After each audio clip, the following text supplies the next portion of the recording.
अच्छी और सच्ची खबरों में सबसे पहले बात मौसम की कर लेते हैं, क्योंकि भीषण गर्मी के बीच देश के उत्तरी पश्चिमी राज्यों में मौसम का मिजाज बदल चुका है। उत्तराखंड, उत्तर प्रदेश, हरियाणा, पंजाब, हिमाचल प्रदेश के कई शहरों में आंधी और बारिश देखने को मिली है। मौसम विभाग के मुताबिक उत्तरी पश्चिमी राज्यों के मैदानी इलाकों में अगले 2 दिन बारिश की संभावना है। ऐसे में चुभती जलती गर्मी के बीच लोगों के लिए ये बारिश राहत बनकर आई है।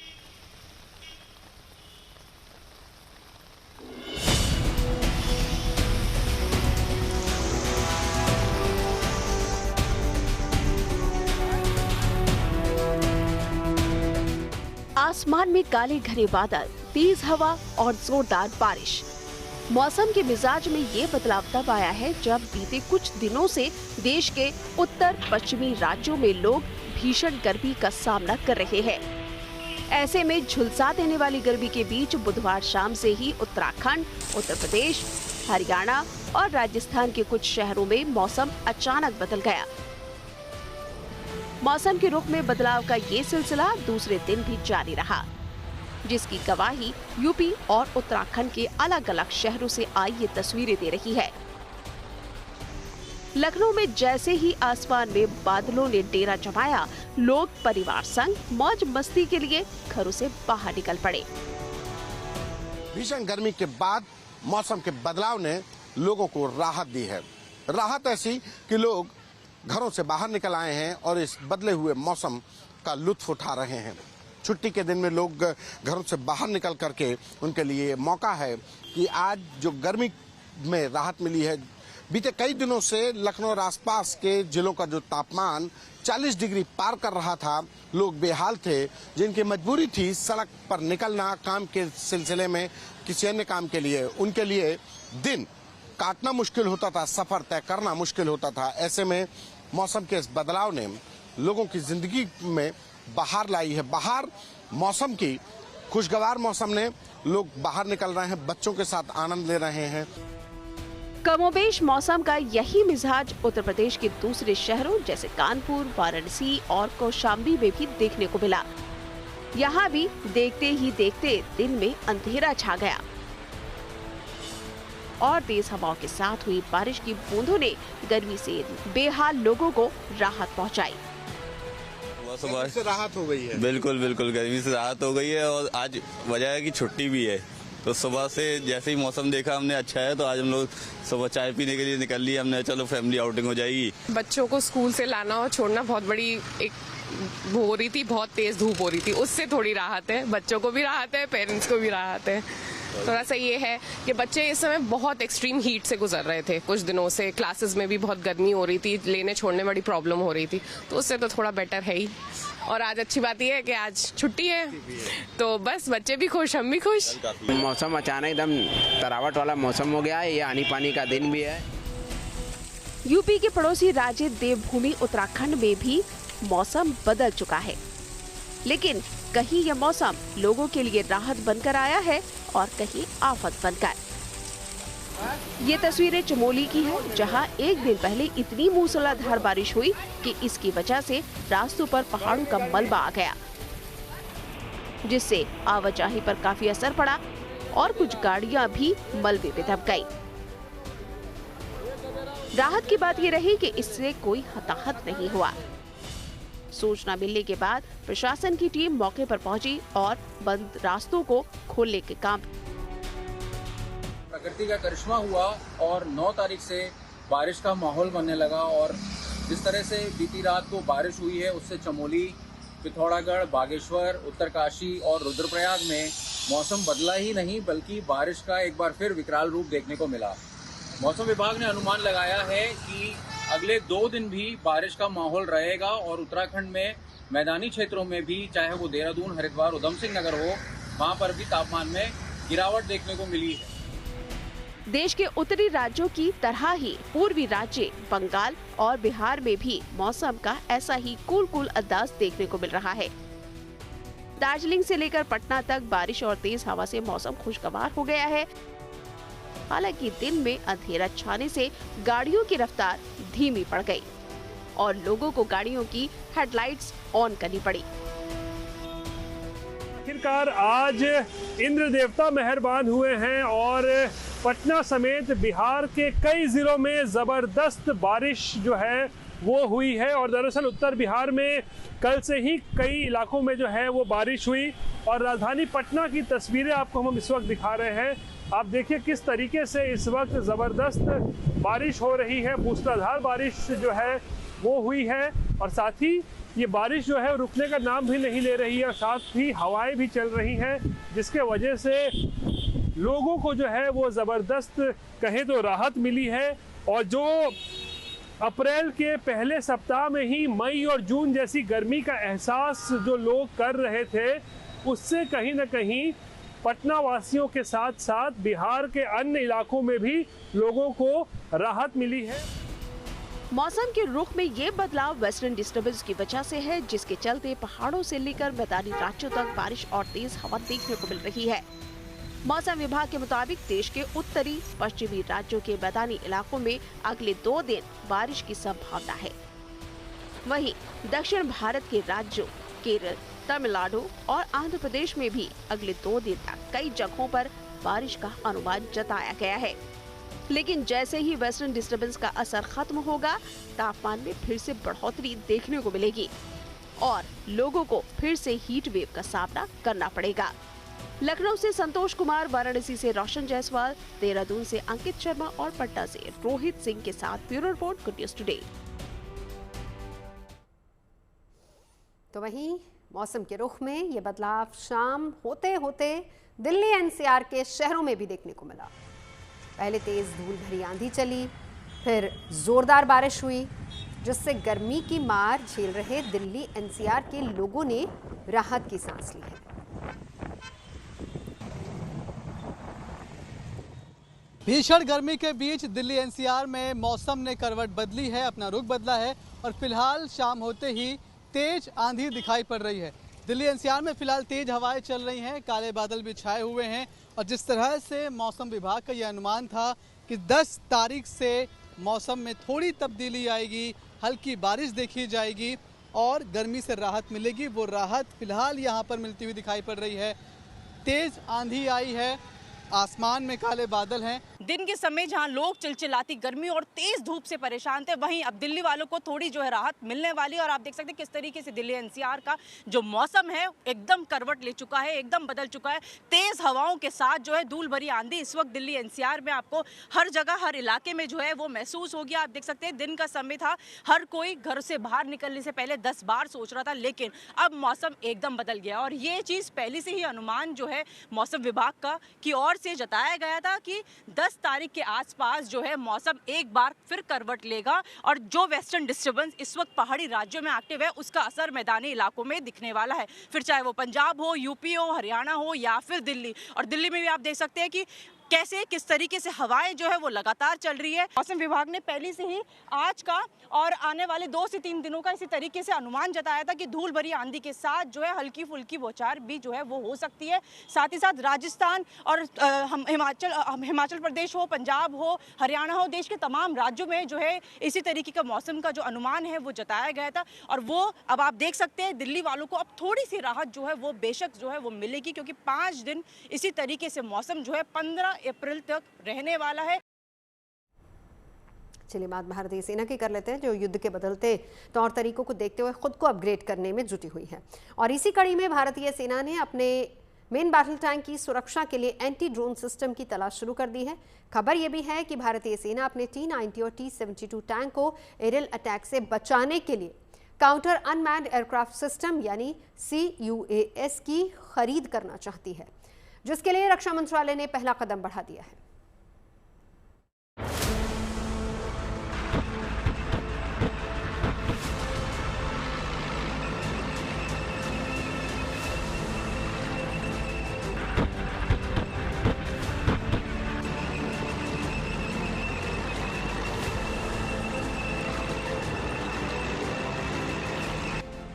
भारतीय सेना के बेड़े की सबसे बड़ी ताकत है T-90 और T-72 टैंक, जो जंग के मैदान में अकेले युद्ध का नतीजा तय करने की कुव्वत रखते हैं। इन्हीं मेन बैटल टैंकों की ताकत को हर तरह के हालात में परखा भी जा चुका है।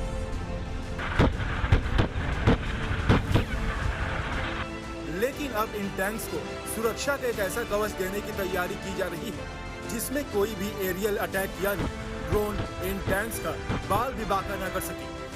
इसीलिए भारतीय सेना ने अपने मेन बैटल टैंकों के सुरक्षा कवच की तलाश शुरू कर दी है, जिसके तहत काउंटर अनमैन्ड एयरक्राफ्ट सिस्टम यानी एंटी ड्रोन सिस्टम की खरीद करना चाहती है।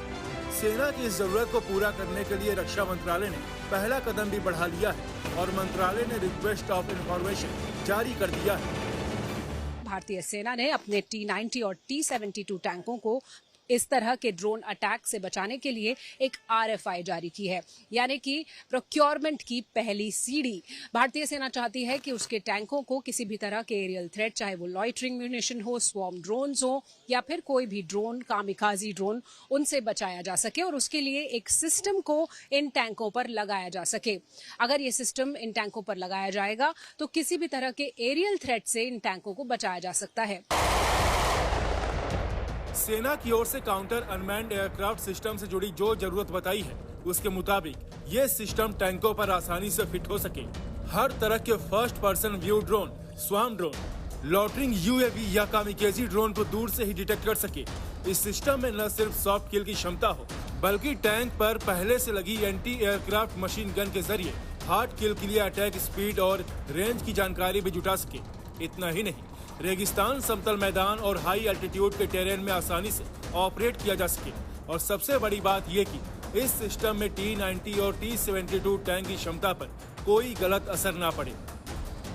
जब देखा जाए कि ड्रोन्स के द्वारा क्योंकि ऊपर से हमला करने में सक्षम होते हैं और टैंक जब नीचे से जा रहा है तो एक अलग किस्म का खतरा टैंक्स के लिए निकल के आ गया, जिसको काउंटर करने के लिए दोनों मेजर्स हैं कि एक को टैंक को बचाना, उसके ऊपर एक अलग लेयर लगाना, दूसरा ये कि आक्रामक तरीके यानी कि जो ड्रोन को ही बर्बाद कर देना। अब भारत की सेना वो पैसिव तो है ही, प्रोटेक्ट करने के तरीके बना लिए हमने, लेकिन आक्रामक तरीके के ऊपर काम करें कि किस प्रकार से जो हमलावर ड्रोन है उसको बर्बाद किया जाए, ताकि उसको ढूंढा जाए, आइडेंटिफाई किया जाए, पिन पॉइंट किया जाए और या तो हार्ड किल यानी कि उसके ऊपर गोली से फायर करके बर्बाद कर दिया जाए और या फिर उसको सॉफ्ट किल यानी कि उसका कम्युनिकेशन या उसकी कमांड कंट्रोल या उसके सिस्टम्स को नाकाम करके उसको बेकार कर दिया जाए। दरअसल रूस यूक्रेन जंग के दौरान यूक्रेन के ड्रोन ने रूस के टैंक्स और बख्तरबंद गाड़ियों को भारी नुकसान पहुंचाया था, जिसके चलते रूस को अपनी युद्ध रणनीति में बदलाव तक करना पड़ा। भारतीय सेना ने भी इस जंग पर करीबी से नजर रखी और इससे सबक लेते हुए सेना ने अपने साजो सामान को तेजी से अपग्रेड करना शुरू किया, जिसके तहत ही मेन बैटल टैंक्स T-90 और T-72 को इस काउंटर अनमैन्ड एयरक्राफ्ट सिस्टम से लैस करने की कवायद तेज कर दी गई है, जिसका मकसद जंग के दौरान इन टैंकों को दुश्मन के ड्रोन के खतरों से बचाना है, खास तौर पर LSC और LOC की ओर से आने वाले खतरे को रोकने के लिए। यहाँ पर एक ड्रोन्स का जो इस्तेमाल हुआ है, इसके द्वारा इसमें जरूरत आन पड़ी है कि क्योंकि रशिया यूक्रेन युद्ध में देखा है कि किस प्रकार से ड्रोन्स के द्वारा दुश्मन के टैंक्स को डिस्ट्रॉय किया जा रहा है काफ़ी बड़ी संख्या में। टैंक्स में चारों तरफ प्रोटेक्शन होती है, लेकिन ड्रोन फिर ऊपर से हमला करता है। ऊपर से जब हमला होता है तो एक वल्नरेबिलिटी अलग आ जाती है, उसके अंदर एक तरह से अलग किस्म का खतरा पैदा हो जाता है। उससे बचाने के लिए कुछ तरीके, एक तो पैसिव तरीके यानी कि उसके ऊपर एक और लेयर लगा दी गई है प्रोटेक्ट करने के लिए, टैंक्स के ऊपर एक फॉल्स लेयर बना दी जाती है। दूसरा है आक्रामक तरीका। भारत की सेना भी आक्रामक तरीकों के बारे में सोच रही है कि टैंक्स के ऊपर किस प्रकार से एंटी ड्रोन सिस्टम को लगाया जाए। दोनों तरह के सिस्टम्स को इंटीग्रेट करने के लिए प्रपोजल है, ताकि इस युद्ध में हम लोग आधुनिक रहें और जो समय के हिसाब से अपनी प्रणाली को बदली करें। मौजूदा वक्त में भारतीय सेना के पास करीब 1700 T-90 टैंक और करीब 2000 T-72 टैंक हैं और दोनों टैंक रूस से लिए गए थे। ये टैंक इस समय देश की पश्चिमी और उत्तरी सीमाओं पर तैनात हैं, जिनके लिए इस तरह के करीब 75 प्लेटफॉर्म आधारित काउंटर ड्रोन सिस्टम की जरूरत है। शिवानी शर्मा के साथ bureau report, good news today. Delhi की बात कर लेते हैं, जहां पर यमुना की सफाई पर जोर शोर से काम चल रहा है। सरकार की तरफ से कामकाज का लगातार जायजा लिया जा रहा है। यमुना सफाई की इस मुहिम को लेकर GNT की टीम भी ग्राउंड जीरो से लगातार आप तक हर जानकारी पहुंचा रही है। और इसी कड़ी में ओखला के सीवेज ट्रीटमेंट प्लांट कैसे काम कर रहे हैं, उसकी रिपोर्ट हम आपके लिए लेकर आए हैं।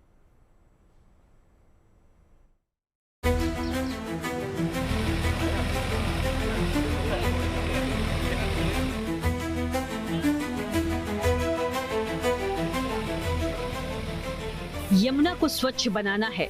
इस मिशन पर दिल्ली में तेजी से काम चल रहा है। एलजी, मुख्यमंत्री, मंत्री सबकी नजर यमुना सफाई पर लगातार बनी है। इसी कड़ी में आज एलजी, मुख्यमंत्री और मंत्रियों ने सुनहरी पुल ड्रेन के junction point, Barapullah drain, west Nizamuddin जैसी जगहों का दौरा किया और यमुना सफाई के कामकाज का जायजा लिया। इस दौरान मुख्यमंत्री रेखा गुप्ता अधिकारियों से बातचीत कर उन्हें निर्देश देती भी नजर आईं। यमुना की सफाई के लिए ये जो लगातार 22 नाले जाकर के यमुना जी में जो गिरते हैं, उनकी लगातार डिसिल्टिंग पे काम, उनके लिए नए एसटीपीज और डिसेंट्रलाइज एसटीपी बनाने का काम हर 15 दिन बाद जो विजिट हो रहा है, ये लगातार यमुना सफाई के निमित्त ही ये पूरा काम चल रहा है। और पिछली बार जो हमने विजिट किया और आज जो हमने विजिट किया, इसमें एक बहुत बड़ा फर्क आप सबने देखा। यहाँ पर जिस स्पीड में काम हो रहा है, जिस गति से मशीनें यहाँ लगी हुई है, हर एक नाले पे जो अगला जो टारगेट था सफाई का, डिसिल्टिंग का, सिल्ट निकलने का, सिल्ट यहाँ से उठाने का, वो सारे टारगेट लगातार अचीव हो रहे हैं। सरकार कमिटेड है इन सभी बड़े नालों की सफाई के लिए, एक अच्छा वातावरण जिसमें कि दूषित हवाएं ना हो और नाले अपना फ्री फ्लो में चले, जितनी हर्डल है वो हटाई जाए और नई नई मशीनें ला करके उसका डिसिल्टिंग हो।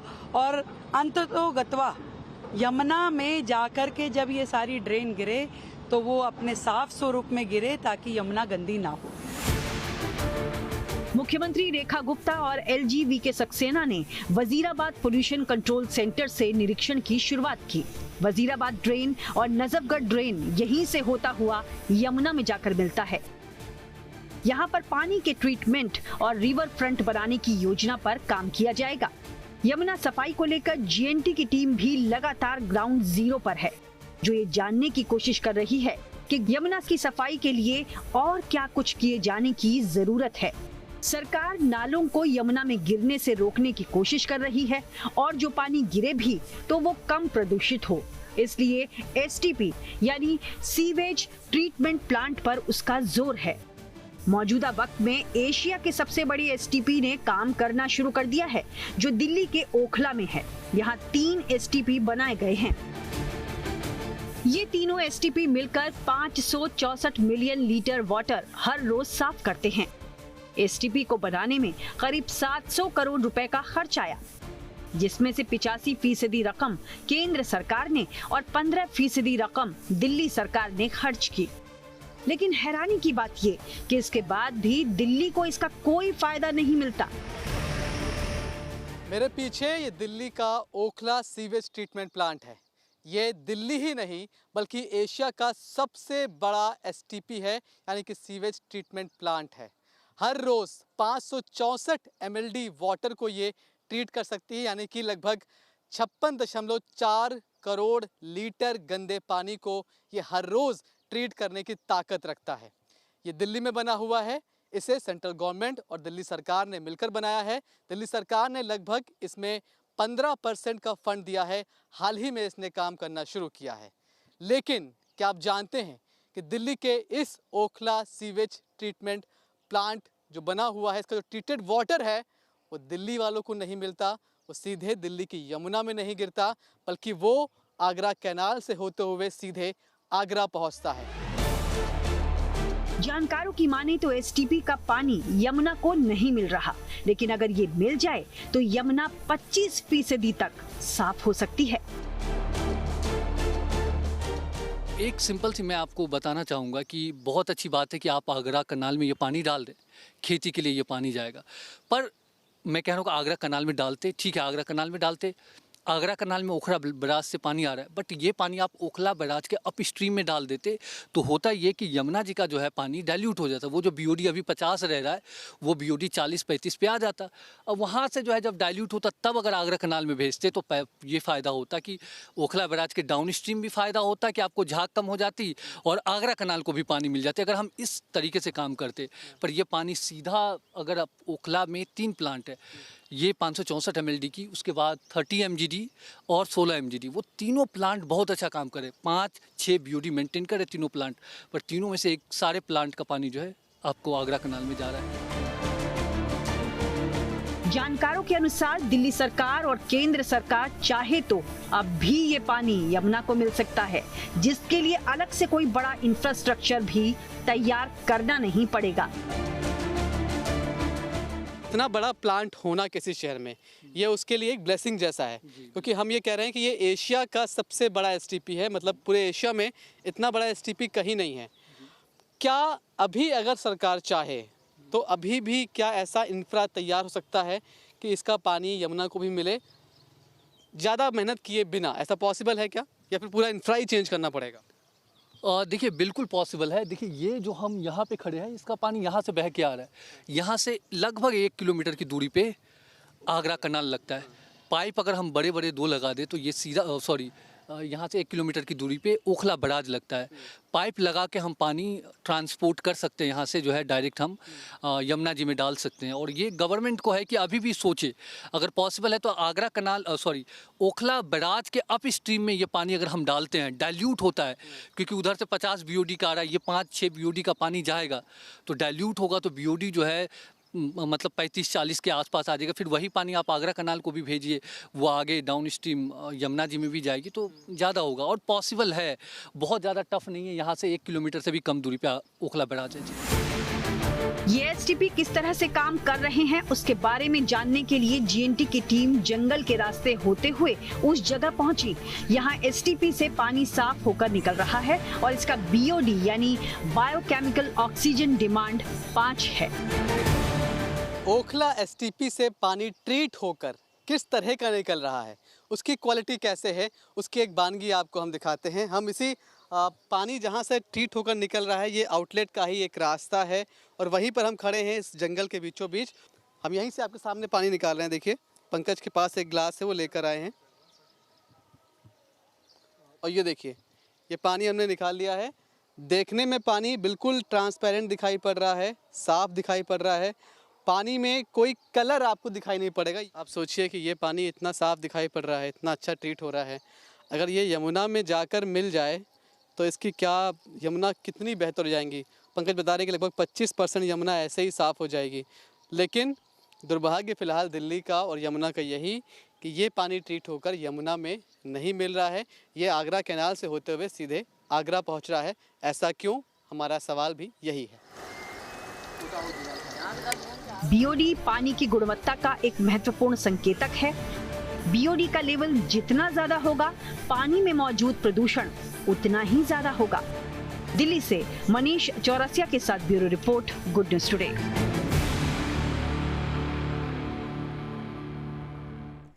चलिए अब चलते चलते बात महावीर जयंती की कर लेते हैं। जैन धर्म के 24वें तीर्थंकर भगवान महावीर रामनवमी का महावीर स्वामी का पावन जन्म कल्याण महोत्सव बड़े धूमधाम के साथ देश भर में मनाया गया, जिसकी एक तस्वीर गुलाबी नगरी जयपुर से सामने आई है। वहां महावीर जयंती के इस मौके पर एक विशाल शोभा यात्रा निकाली गई, जो प्राचीन चौड़ा रास्ता से शुरू होकर न्यू गेट होते हुए रामलीला मैदान तक पहुंची। और इस शोभा यात्रा की खास बात ये रही कि इसमें 24 अलग अलग तरह की झांकियां निकाली गई, जिनके जरिए भगवान महावीर के जीवन चरित्र, उनके सिद्धांतों और जैन धर्म के विभिन्न पहलुओं को प्रदर्शित किया गया। और इस दौरान बैंड बाजे, हाथी, घोड़े, बैलगाड़ी और फूलों से सजी बग्गी जब शहर के प्रमुख मार्गों से होकर गुजरी तो इसकी रौनक देखते ही बन रही थी। इस शोभा यात्रा में राजस्थान की उप मुख्यमंत्री प्रेमचंद बैरवा भी शामिल हुए। जैन समाज के 24वें तीर्थंकर भगवान श्री महावीर का 2624वां आज जन्म कल्याणक है, जिसके लिए जयपुर की 4 दीवारी में खास शोभा यात्रा और भव्य जुलूस निकाला जा रहा है, जिसमें हम सुन सकते हैं भगवान श्री महावीर के जयकारे लगाए जा रहे हैं। और इस खास शोभा यात्रा में 24 अलग अलग झांकियां निकाली गई है, अलग अलग थीम्स पे ये झांकियां निकाली जा रही है, जैसे जियो और जीने दो, डिजिटल युग में संयम और ध्यान का महत्व, ना तेरा पंथ ना मेरा पंथ, वंडरफुल जैनिज्म, जिन शासन सदा रहे जीवंत। ऐसे ऐसे कुछ थीम्स हैं जिन पे ये खास भव्य 24 झांकियां निकाली गई है। जैन समाज के अलग अलग मंदिर में जो लोग हैं, जो समाज के लोग हैं, उनकी तरफ से ये खास झांकियां निकाली गई है। अलग अलग थीम्स पे लोग तैयार होके आए हैं और खबरें सच्ची होनी चाहिए, अच्छी खुद ब खुद लगती हैं। Navjot Randhawa signing off. आप सुनते रहिए गुड न्यूज, देखते रहिए।